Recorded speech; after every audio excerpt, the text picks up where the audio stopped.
If you like hiking, let us know in the comments below, and let's go take a hike.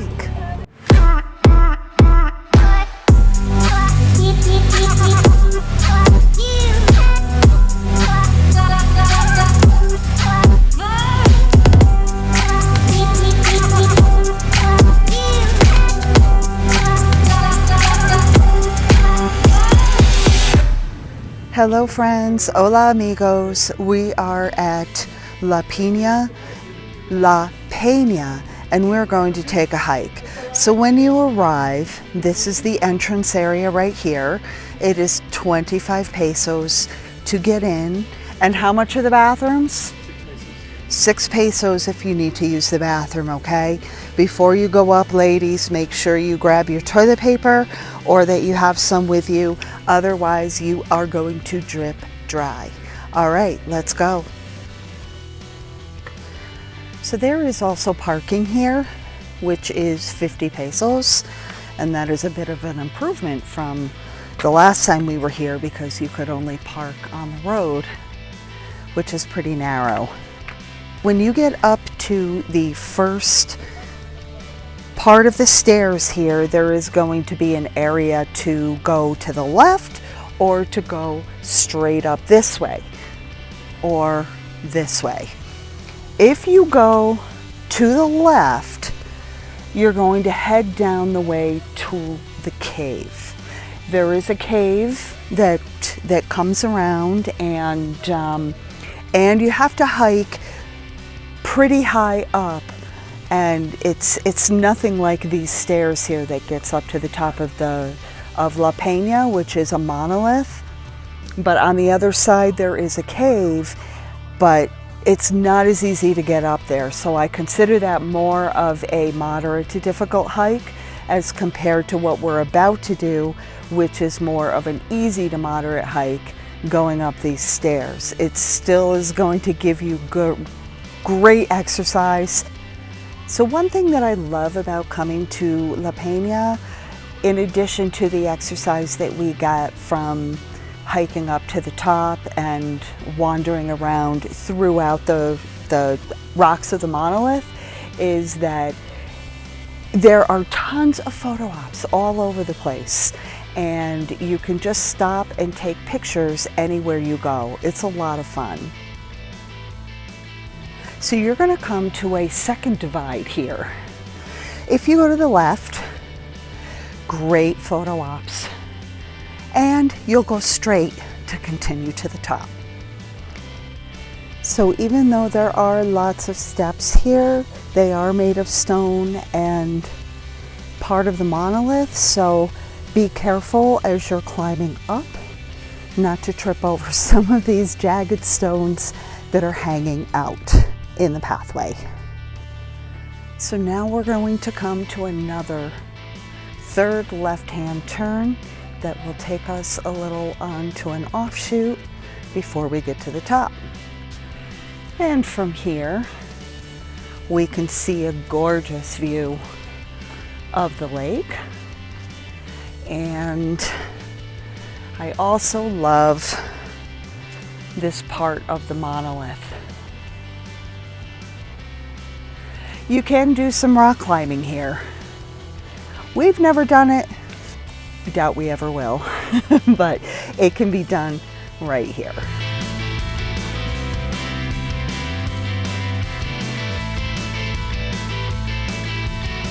So this is in the direction of a sign that says Cueva del Are, which is another cave. I'm not really seeing much, but there is a really nice breeze right here, and there is an area right here where you can go to the edge and maybe feel some of the breeze. I'm not going to do that, so we're not going down there, but that is the closest thing that I can see to what they might be talking about there. If you're familiar with La Peña and Valle de Bravo, then definitely let us know in the comments if you know or have seen Cueva del Are. So this is interesting. There's corn growing up here, and we are pretty close to the top. The next set of stairs is going to be pretty narrow, so we are going to go squeeze through that, and we are almost to the top. So you can see already how high up we are from town. So once you head through the narrow pathway down here and you get to an intersection, the more adventurous, wanting more of a harder hike can head to the left, and the rest of us can head to the right. Look, there's Marty up there. Say hi, Marty! So when you get almost to the top to where you can see the Virgin of Guadalupe, there is this little offshoot here where of course you can see the lake, but also this awesome little cave area. Great spot for pictures, video.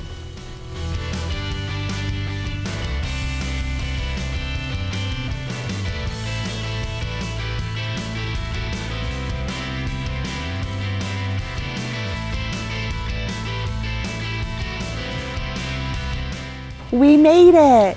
And I'm hanging out in front of Our Lady of Guadalupe. There she is. So you can see that she's being well taken care of. And people are leaving flowers and plants. And there are also bracelets and trinkets around her crossed hands. It's very beautiful. It's said that this hike is about 15 minutes to get from the parking area up to the top. So as you can see, we are really high up, and that there is a 360-degree view of Valle de Bravo from up atop La Peña. There are a lot of water sports, as we've shared before about Valle de Bravo, and a lot of lake activity. There's no jet skiing on this lake, just boats and sailboats. So a lot of water activity and a lot of tourism in this Pueblo Mágico, and having lost such a huge percentage of the lake was a really big deal. So seeing that when we came back after the summer, that the lake has really gotten a little bit fuller, it is nice to see. When you drive up here, you can actually get part of the way up this side of the mountain, because there are some roads down there, and where the entrance is probably about halfway up to the top. I found the hike to be harder this time around, so I think I would probably upgrade from easy to more of an easy moderate hike, because that's really, it used to be pretty easy. There were a lot of heavy rains this past summer, which is really, really good, because this lake was once 23% of what it used to be. So with the heavy rains that we had, in addition to this formerly being a water source for Mexico City, the lake is getting bluer and prettier and is starting to fill in. So having a really good rainy season this past summer was excellent for Valle de Bravo and for the tourism here. Also, though, with a lot of rain, makes changes to rocks. So it's a possibility that that is what is happening here at La Peña, but definitely a lot of changes. I wasn't even sure if I was going to get all the way up here, but I did it. So here we are, and we've got a lot of 360-degree views from above, and of course from down here on the ground. We began up here, and then we hiked up there. That's where Our Lady of Guadalupe is. I can give you a little bit of an idea about how high up the hike is. So my tips and tricks for coming to La Peña and hiking up here to the top is, of course, to have some sunscreen if you need it. Once you get to the top, there is not a lot of shade. A hat if you are sensitive to the sun and the sun is high and hot. Definitely good hiking shoes, sneakers with good tread, that's what I'm wearing, and comfortable clothing, sunglasses, water once you get up to the top. The other thing to mention is that while it may be an easy, moderate hike for some of us, there are so many ways that you can take little ways around that will give you a much more extreme, hard hike if you want that. There are tons of rocks that you can climb up and down on, and ways to come around the side of the monolith to get up here. If you follow the Cueva del Are area. We have really enjoyed sharing this hike with you, and we hope that you have enjoyed our view from the top of La Peña in Valle de Bravo. Adios, amigos. Goodbye, friends.